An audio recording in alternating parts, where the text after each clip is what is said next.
En Algérie, le procès d'un journaliste s'est ouvert ce lundi. Khaled Drareni est poursuivi pour atteinte à un attroupement non armé. Reporters sans frontières demande sa libération immédiate. Un nouveau prétendant au fauteuil présidentiel ivoirien s'est annoncé ce dimanche. Albert Mabry Touakeus, ancien ministre et allié du président Ouattara, a officialisé sa candidature pour l'élection présidentielle d'octobre prochain.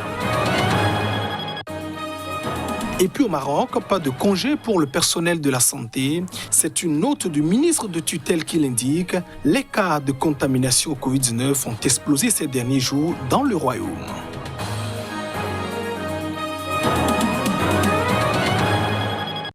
Voilà pour le sommaire de cette édition. Merci de nous choisir pour vous informer. C'est ce lundi que s'est ouvert en Algérie le procès du journaliste Khaled Drareni. Il est devenu un symbole du combat pour la liberté de la presse dans son pays. Depuis son arrestation en mars dernier, il est poursuivi pour incitation à un attroupement non armé. Les détails. Arrêté en mars dernier, Khaled Drareni, âgé de 40 ans, est le directeur du site d'information en ligne Kazab Tribune et le correspondant de la chaîne de télévision française TV5 et de Reporters sans frontières en Algérie. Drareni est accusé d'incitation à un attroupement non armé et d'atteinte à l'intégrité du territoire national après avoir couvert début mars à Alger une manifestation du Hirak, le soulèvement populaire qui a secoué l'Algérie pendant plus d'un an jusqu'à sa suspension il y a quelques mois en raison de l'épidémie du coronavirus. Incarcéré au centre pénitentiaire de Koléa, près d'Alger, la capitale, il a été placé en détention préventive le 29 mars. Il risque jusqu'à 10 années d'emprisonnement ferme. Khaled Drareni est jugé aux côtés de 2 figures du Irak qui sont eux en liberté conditionnelle. Accusés des mêmes charges, ces 2 derniers ont bénéficié le 2 juillet d'une remise en liberté provisoire, ce qui avait laissé perplexes les avocats de Drareni maintenus lui en prison. Plusieurs ONG de défense des droits humains et de la liberté de la presse algérienne et internationale ont exhorté ces derniers mois les autorités algériennes à libérer Khaled Drareni et à mettre fin au harcèlement ciblé des médias indépendants. Reporters sans frontières, qui mène une campagne internationale en sa faveur, a appelé lundi à sa libération immédiate et à l'abandon de toutes les charges pesant contre lui. La justice algérienne a multiplié les poursuites judiciaires et les condamnations de militants du Irak, d'opposants politiques, de journalistes et de blogueurs. Au Mali, l'armée a subi des pertes lors de 2 attaques simultanées dans le centre du pays qui ont fait 5 morts. 5 personnes ont également été blessées au cours de ces différents assauts. 5 morts et 5 blessés, c'est le bilan de la double attaque qu'a subi ce dimanche l'armée malienne dans le centre du pays. Les 2 attaques simultanées se sont produites à la mi-journée dans le cercle de Niono, dans la région de Ségou, à une centaine de kilomètres de la frontière mauritanienne, où les forces armées ont essuyé plusieurs sérieux revers depuis le début de l'année. Entre Gomakoura et Diabali, une mission des forces armées maliennes a été accrochée par des terroristes. Au même moment, le camp de Gomakoura a été attaqué à l'arme lourde. Au cours de cette attaque, les forces armées maliennes ont enregistré un bilan provisoire de 5 morts, 5 blessés et des véhicules détruits. Côté ennemi, aucun bilan n'est encore disponible. Un renfort y a été dépêché. Les fouilles sont toujours en cours, a précisé l'armée sur Twitter. Cette double attaque intervient alors qu'opposition et pouvoir ne parviennent pas à dénouer à Bamako une crise politique qui préoccupe de plus en plus la communauté internationale. Le président malien Ibrahim Boubacar Keïta a redit ce samedi qu'il comptait bien rester en place. Il a également mis en garde ceux qui s'en prendraient au bien public et privé. Ex-colonie française, le Niger a célébré ce 3 août le 60e anniversaire de son accession à la souveraineté nationale et internationale. Sur le campus universitaire du pays, des étudiants ont soutenu que cette indépendance acquise, c'était le 3 août 1960, n'a pas donc encore permis à leur État de se développer. Certes, les indépendances ont permis à nos pays d'accéder à la souveraineté internationale, mais concrètement, ces indépendances-là ont été vidées de sens, dans la mesure où vous vous rendez compte que nous sommes pratiquement encore des pays dépendants. Même sur le plan industriel, Vous savez que les deux plus grosses sociétés qui emploient, en tout cas le maximum de Nigériens, c'est des entreprises françaises. Jusque-là, les influences extérieures sont fortes sur nos différents régimes, fondamentalement dans le cadre du Niger. Il y a beaucoup de nos ressources que ce n'est pas nous qui décidons de ces ressources-là. Et même le jeu politique tel qu'il se mène, il est dicté à partir d'ailleurs. Donc je pense que le combat, on doit prendre conscience qu'on n'est pas indépendant. On nous dit à chaque fois nous sommes indépendants depuis aujourd'hui plus d'une soixantaine d'années, depuis 1960, etc. Mais cette indépendance semble être méconnue par l'ensemble des Nigériens parce que ceux qui profitent de cette indépendance ne sont rien d'autre que nos hommes politiques, ne sont rien d'autre que nos leaders, ne sont rien d'autre que nos dirigeants. Mais je crois que ce n'est pas trop tard, on peut rectifier les tirs. On peut créer les conditions effectivement de pouvoir en tout cas faire changer la donne.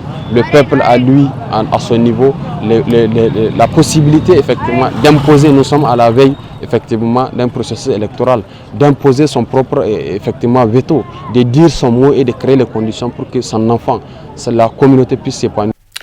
Un nouveau nom dans la course au fauteuil présidentiel en Côte d'Ivoire. L'ex-ministre ivoirien Albert Mabré Touakeus, âgé de 58 ans, un ancien allié du président Alassane Ouattara, a déclaré sa candidature.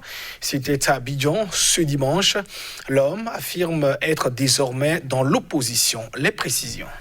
Le bureau politique de l'Union pour la démocratie et la paix en Côte d'Ivoire, UDPCI, troisième parti de Côte d'Ivoire, a annoncé que son président Abdallah Albert Mabré Touakeus sera le candidat du parti à l'élection présidentielle dans un communiqué. L'UDPCI vient de choisir son candidat. Merci de me confier votre espoir, l'espoir de la Côte d'Ivoire, a réagi Touakeus, ancien ministre de l'enseignement supérieur, son dernier poste au gouvernement après une longue carrière ministérielle. Il a ainsi successivement occupé depuis 2003 les portefeuilles de la santé, de l'intégration africaine et de la coopération, des transports, du plan et du développement et des affaires étrangères. Touakeus avait quitté le gouvernement le 13 mai. Il s'était opposé en mars à la désignation de l'ex-premier ministre Amadou Gon comme candidat du Rassemblement des Oufouettistes pour la démocratie et la paix RHDP, parti au pouvoir pour briguer la succession du président Alassane Ouattara. L'UDPCI a aussi officiellement décidé de son retrait pur et simple du RHDP avec lequel il formait une coalition, affirmant désormais se ranger dans l'opposition. Le jeu politique a été bouleversé en Côte d'Ivoire par la mort inattendue début juillet du candidat du parti au pouvoir Amadou Gon Coulibaly.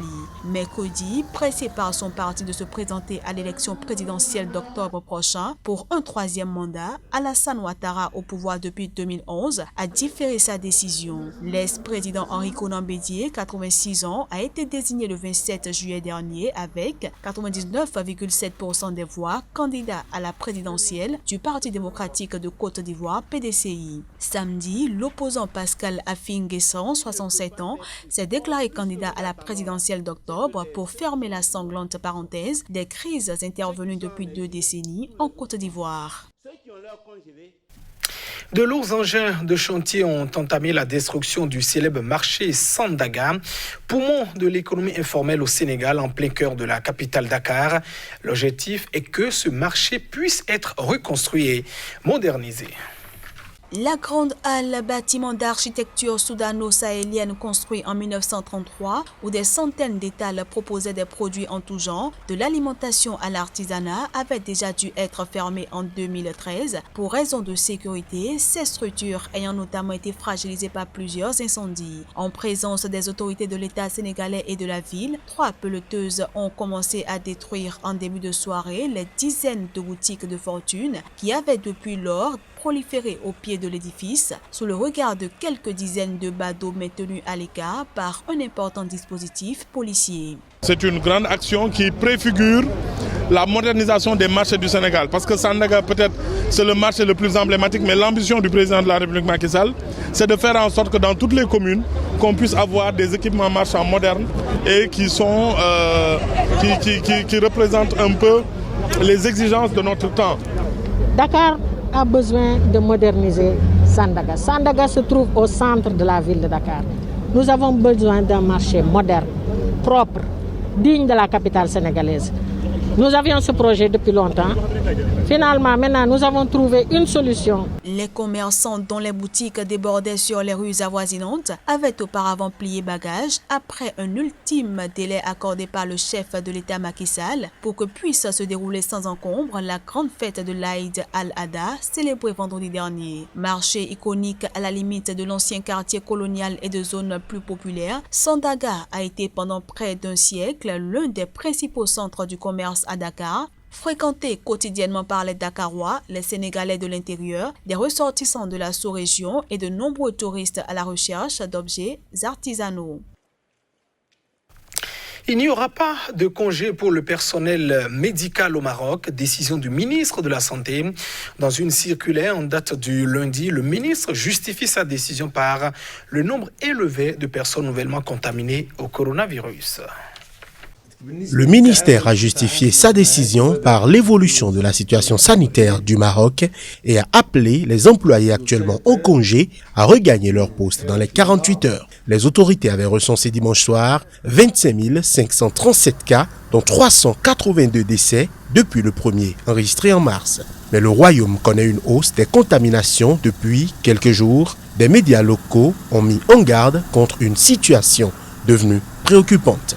Nous avons recensé en une semaine plus de cas qu'en 4 mois, prévenait déjà la semaine dernière le ministre de la Santé, évoquant une situation épidémiologique inquiétante. Les autorités ont décidé dans la foulée d'imposer des restrictions de déplacement vers et depuis 8 villes pour limiter la propagation du coronavirus. Après un confinement strict, le Maroc a accéléré son déconfinement en juin avec la réouverture des cafés-restaurants, commerces ainsi que la reprise du tourisme intérieur. Les frontières demeurent cependant fermées jusqu'à nouvel ordre. En Gambie, 4 jours après la vice-présidente du pays, 3 membres du gouvernement de Banjul ont été déclarés positifs au Covid-19. C'est ce qu'a indiqué la présidence de la République. C'est sur Twitter que la présidence gambienne a indiqué ce dimanche soir que les ministres des Finances, Membouré Ndji, du pétrole et de l'énergie, Fafa Sanyang, et de l'agriculture, Ami Fabouré, ont été testés positifs au Covid-19. Ces nouveaux cas de contamination interviennent alors que le 29 juillet dernier, les autorités gambiennes avaient annoncé que la vice-présidente du pays, Issatou Touré, avait été testée positive. Une situation qui a amené le chef de l'État Adama Barrow à se mettre immédiatement en isolement pour 2 semaines pour endiguer le virus dans cette ex-colonie britannique de quelques 2 millions d'habitants. La présidence a à nouveau appelé ce dimanche les citoyens à porter des masques et à pratiquer la distanciation sociale. La Gambie a officiellement déclaré 498 cas de coronavirus pour 9 décès. Comme beaucoup de pays d'Afrique de l'Ouest, elle manque d'infrastructures médicales adaptées pour faire face à une épidémie majeure. Et c'est la fin de cette édition. Merci à vous de l'avoir suivi. Au revoir.